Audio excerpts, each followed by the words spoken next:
I just wanna fly away, back to the jungle. I can feel you hunting me, and I trip and I stumble. Hey, Nick Archibald from the Top 40 on 5. And today, exciting things. We continue with the story behind one of my favorite local people. Just local people, local creatives. The one, the only, Jules from Goodluck. Come on! I'm honored. I'm honored to be a favorite creative. Wow, that's big praise from you. Thank you, Nick. I love everything you are. Like the way you guys do your things. I know you got your wedding things happening, which we were referencing now just before we chatted.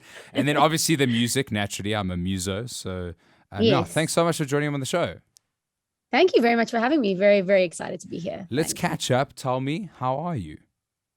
Very good. The band has just suddenly gone from being obviously very static and sitting on our hands to being very, very busy. So we are juggling a lot at the moment, traveling a lot at the moment, planning the rest of the year. And it's awesome. It's so nice to be working again, but it's also quite overwhelming after not having done much for 2 years, So we're just adjusting to everything. No, I mean, it's just the best thing. I love it a lot. I also do another show called The 5 Takeover, and it gets requested, and we jive and we jiggy, and people have so many different opinions about it. Now with the story behind, we did our very first episode with someone who Will Lindley, about his track "Miss Me When You're Gone," and really got into the nitty gritty story behind that song, and I want to do the same, because I think people will listen to the song, and we've spoken about this. People listen to the song and be like, it's such a banger, like vibey, and it is. There's no doubt about it. But there's certainly a certain amount of depth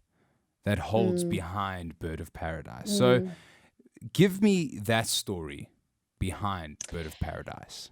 It as you say, it's actually quite deep, and it's a tricky one, because when we first wrote the song and when we first kind of came up with this sound, I panicked in the beginning, because I was like, what are we doing? This doesn't sound like Goodluck at all. And I was getting kicked on the ankles by Ben, kind of like going, shh, we're going to see where this goes. It's really cool. And I was like, it's not what we do. It sounds like hip hop. Like, what's even happening here? And then eventually I was just like, okay, these producers, they're on a train. I'm not going to disrupt the train. I'm just going to sit in the back of the room. And what is this bringing out in me as a songwriter? And I think, for what the song means to me, and I think it means different things to different people, and I don't want to take away from that, but for me, the song really is about realizing your power as a human. I wrote it about a friend of mine who was going through a lot, very difficult time. And she felt trapped by her circumstances. She felt that blaming everyone else for where she was in her life. And she got to a place where she realized that the only person that was actually holding herself back from being this bird of paradise and essentially just being the best version of herself was herself. And when she realized that, the power and the energy that was emitting from her from that point on was completely different. She transcended, and her whole life changed for the better, and I wanted to put that down in a song as a kind of an inspirational song for other people. Whether you're a girl or guy or whoever you are, whatever stage you're on in your life, everyone goes through a lot of difficulty. And essentially knowing that at the end of the day, it's just you who's standing in your own way. It's a very powerful thing to know that. And then, you can make the changes that you need to make. It's such an empowering song. And one of my favorite lines, and I'd love for you to share what your favorite line is only when you see all my colors, you start to see me all. And understanding that you as a human are, I suppose, made up of different experiences, different personality traits, and you've got to understand yourself so that you can see the best part of yourself.